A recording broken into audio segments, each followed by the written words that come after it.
DieRise is probably my favorite zombie map, and honestly I think my love for it stems from just enjoying playing with agility and making difficult jumps from building to building. Today I'll be exploring DieRise without that ability to jump, or I mean really do anything. Going over the rules real quick, the main two ones is I'm not allowed to build anything on the map, and the second thing, my run speed is cut in half. And by setting my run speed to half, there's a lot that changes about the map. There's a lot of jumps that can't be done simply because I'm not fast enough, which means that once I've jumped from the first building over to the second building, I am no longer able to go back. And that means that the only time I'm able to try the mystery box is when I'm in the first building. And as you may know, there are only 3 box locations on the entirety of the map. If I were to hit the mystery box and get a teddy bear, then there's a 50-50 chance that the mystery box will either go to the second roof, which is accessible, or it will go back up higher on the first building, which will make it then permanently inaccessible. When you move so slow on a map like DieRise, then you really need something powerful in your hand in order to get through the zombies as you're running through the lower levels of the building, or really anywhere. So with that being said, let's go ahead and take a look at the loadout. Now the main gun I will be using for this challenge is going to be the MP115 Collider, and that's because the MP5 and its upgraded counterpart give you some of the best run speeds in the game, which is going to be super beneficial because I run slow as hell. Looking at the actual stats on the MP115, it does 140 damage to the body and 700 to the head. Now, with a 750 RPM, that means that it's doing 8,750 damage per second, which is almost twice the power of the typical unupgraded ray gun. And speaking of the ray gun, that is the second weapon that I will be going for. The ray gun Mark II does 2,300 damage to the body, or 50,000 to the head. Take into account the 500 RPM, and that is massively more powerful than the standard ray gun. And remember how I said the MP5 has some of the best movement speed in the game? Well, technically, the ray gun Mark II has the best movement speed in the game, because if you didn't know, every time you shoot off a burst of the ray gun Mark II, you move backwards slightly. Now normally this is a really annoying effect because typically in zombies you're trying to move forward, so when you shoot it, you're moving slowly forward rather than as quick as you'd want to. In this case, it actually can be beneficial because I'm able to simply walk backwards and shoot the ray gun Mark II, which allows me to run backwards at probably higher than normal speeds. Now rather than taking a look at all my various games where I had failed, I'm going to go ahead and just focus on one game, and that's going to be this camping strategy that ended up getting me the farthest. I only get a couple tries at the box before it moves to a different location, and again, there's a 50-50 chance that it's not going to go to the right location, making it impossible to grab the ray gun Mark II. And now you're probably wondering, okay, what's the big fucking deal with the ray gun Mark II? Well, the ray gun Mark II is the only way that I'm able to get from one building over to the other. Because of the backwards momentum it gives me, I am able to take the leap of faith across the buildings backwards, which makes me wish that I had recorded my live reaction, because I only attempted this jump once, and it was probably the scariest thing that I've ever done in zombies. If you think DieRise is difficult, try playing DieRise at half speed and walking backwards off the ledge over a jump that you're not able to cross without shooting your weapon at the perfect time. Now, to give you a sense of how slow I'm moving on the map, I'll go ahead and put my cross-map journey up in the corner, and let's jump into Wave 10. Now, Wave 10 sets the grounds for exactly how I'm going to be going about this entire challenge. There's not a huge amount of places you can go at half speed to camp, so I will be choosing the long hallway over here down below the rooftop. I did end up trying this challenge a couple times with a couple different strategies to see what works the best, and there's really not a lot of room for interpretation when it comes to this challenge. I mean, you're really best off camping just because trying to run around the map is essentially impossible starting at wave 19 or 20. At that point, the zombies spawn so quickly, and they move just about as fast as you, so whenever you take a hit and slow down, or if you jump off a ledge and you slow down, or if you have to reload your gun or swap weapons, I mean, any little thing will make you slower than the zombies, so trying to hoard the zombies up is almost impossible. And all I can really do is try to get as close to where the zombies are coming from as possible.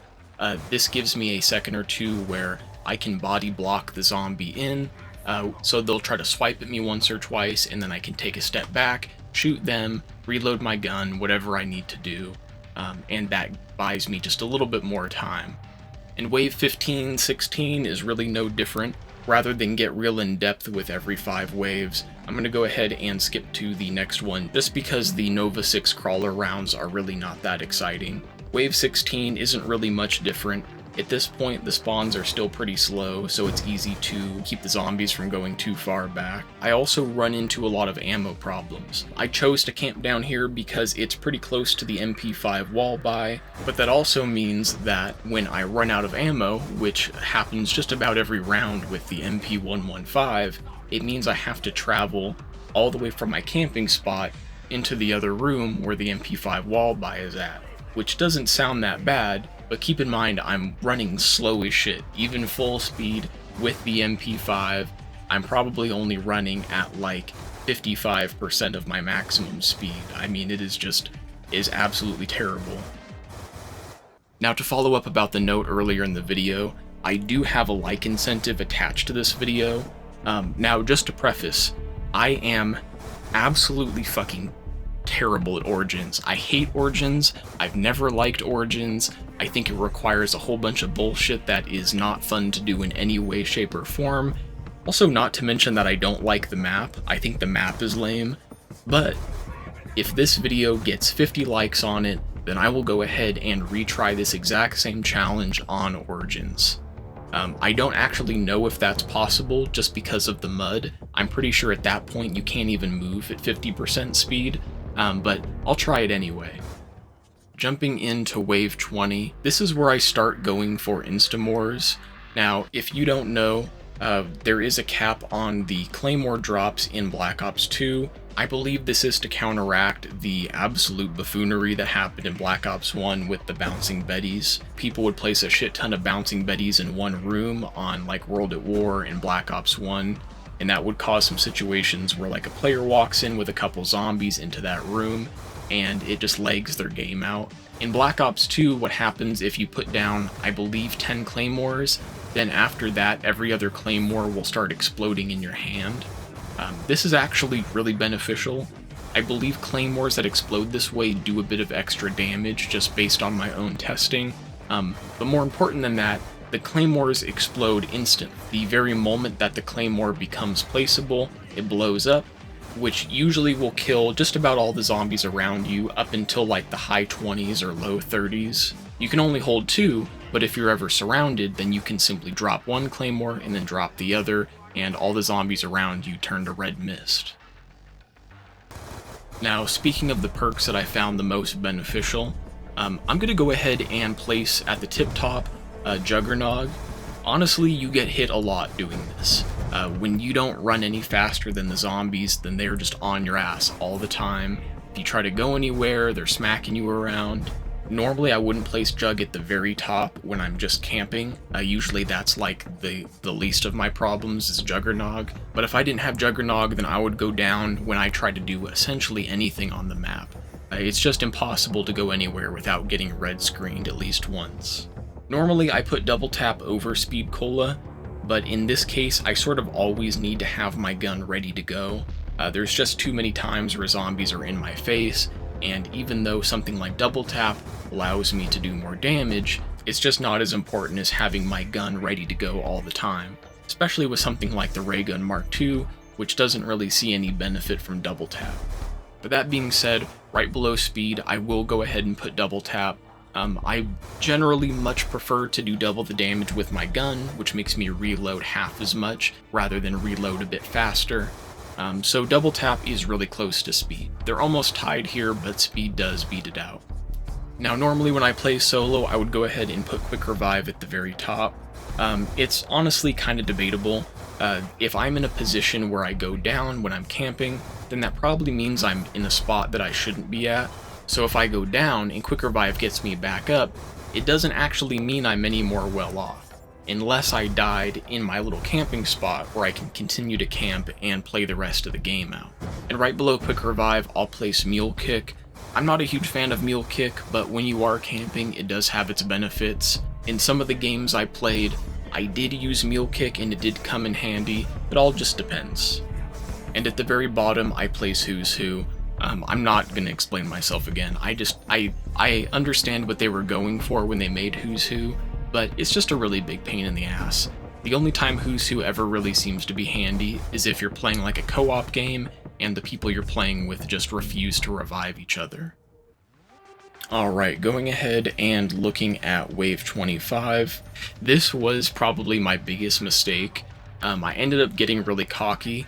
Everything had gone super smooth up until this point, so I figured that I would try starting outside of my camping spot. I had not taken into account how aggressive the zombie spawns were going to be, and the fact that at this point every single zombie is sprinting. So I start in sort of like the break room kitchen area, thinking that I'm going to be able to get deeper into the factory, and that just does not happen. There's literally no way for me to get over there, and my usage of the ray gun Mark II made it so I wasn't able to actually go forward because the ray gun was pushing me backwards, and so that's where I got stuck. I do try to make a run for it. I try to utilize the ray gun speed as much as possible, and I do almost get there, but I end up dying. In this game, I didn't have perma-tombstone, so there was really nothing that I could do about it, unfortunately.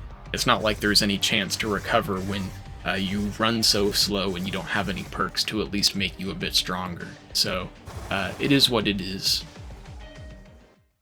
When it comes to rating this challenge, I do think there's potential for it to be fun. I don't know if I actually found that potential. It's just, the challenge is so RNG based that it's difficult to even get into a game where you've got everything you need to succeed. So it's really difficult to say that a challenge is fun when all you can really do is just reset the game over and over again until you get the mystery box pulls that you need. Not to mention that I can't go hit the bank first. Normally when I'm playing a challenge that requires a bit of RNG, I can at least go empty out my bank account, and that way I've got like 200 tries at the mystery box, which will get me just about anything I could possibly need. But in a case like this, because I can't go hit the bank first, because I can't actually jump across from the elevator shaft to the bank, then I'm stuck trying the mystery box only a handful of times. The challenge itself was really not that exciting. It honestly was just mostly resetting the game, or trying to play the game with less than optimal mystery box pulls, which got me killed every single time. And you may call this a bit of bias, but it is on my favorite map though, so I'm not going to go ahead and place this in the F tier. This will just be at the very bottom of C tier. But I think that's really all I have to say about this challenge. It was interesting, and in a way it was kind of fun, but really it was only one fun game out of like 10 different attempts. But yeah, it's been cool.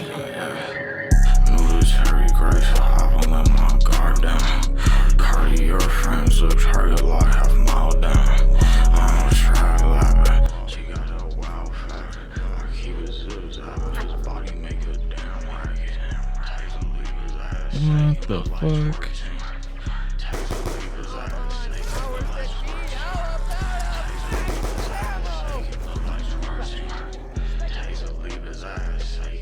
Okay. Okay. What's up, bro? Alright. Oh.